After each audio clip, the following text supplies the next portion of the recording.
Hi folks, John Hecker here again, the pro at Brookley Country Club in Rochester, New York. Today I'm going to take you through a little bit of a green reading exercise that hopefully will help you make more putts. The first thing I'd want to point out here is we're on the 9th green here, and you can see that there's a creek directly in front of me. Generally the superintendents or architects built their greens so that the water would roll off the greens and into a creek, which kind of makes sense here because they don't want them sitting on the greens, and after a while they could damage them.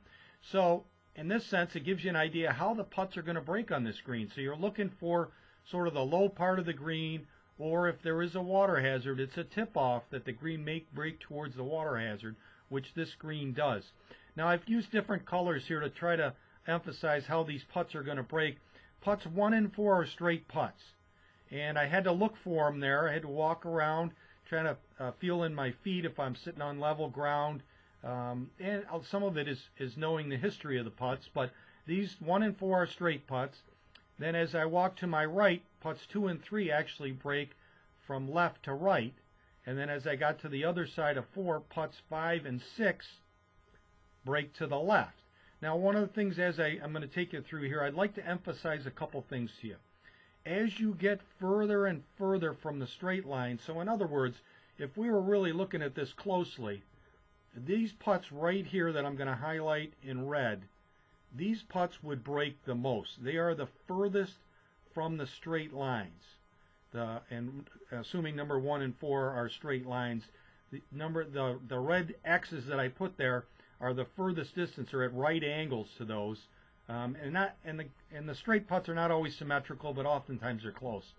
So those putts are going to tend to have the most side slope and the ones that will actually break the most. So I'm going to take you through the putts here. This is putt number 1. Of course, I played for this to break left. You know, I've only been playing here 23 years, and it stayed a little too straight on me, and I forgot to take another take, so it didn't go in. But you could see that that putt was pretty straight. Now, as I got to putt number 2, you'll start to see that this putt's going to break, and it's actually going to break quite a bit. And again, understanding that the water is down here, I'm going to highlight the X with the X in red. Hey, that putt's going to move towards that. From spot number 3, again, this will be a little bit of an uphill putt, so I'll be able to hit it a little bit harder.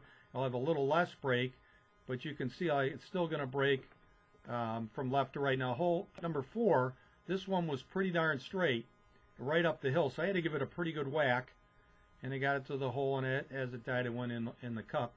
Putt number 5 is up the hill and to the left a little bit, so as I hit this, again being uphill, I could give it a little bit of a wrap and not quite play as much break. And then I got to putt 6, which to me was a really difficult putt in the sense that I had to play quite a bit of break and then let it kind of drift into the hole. So anyway, if you can find the hazards, the water hazards around where you are, understand where the straight putts are, that they give you some real clues as to what the putts are going to do. So again, here's the water hazard. Most everything's going to break towards that. And if you can get an idea of where the straight putts are, and again, you have to kind of walk around to figure it out, especially in a severe green like this, that as you walk this way from the straight putt, all these putts are going to break to the right, and as you walk this way, all these putts are going to break to the left. So hopefully that'll help you. It's just give you some more clues and to be able to make some more putts. The game's tough enough, but if you can read them right and hit them right, you can certainly make a lot of putts out there and really lower your score. So give it a shot, and I'll hope to see you out in the course soon.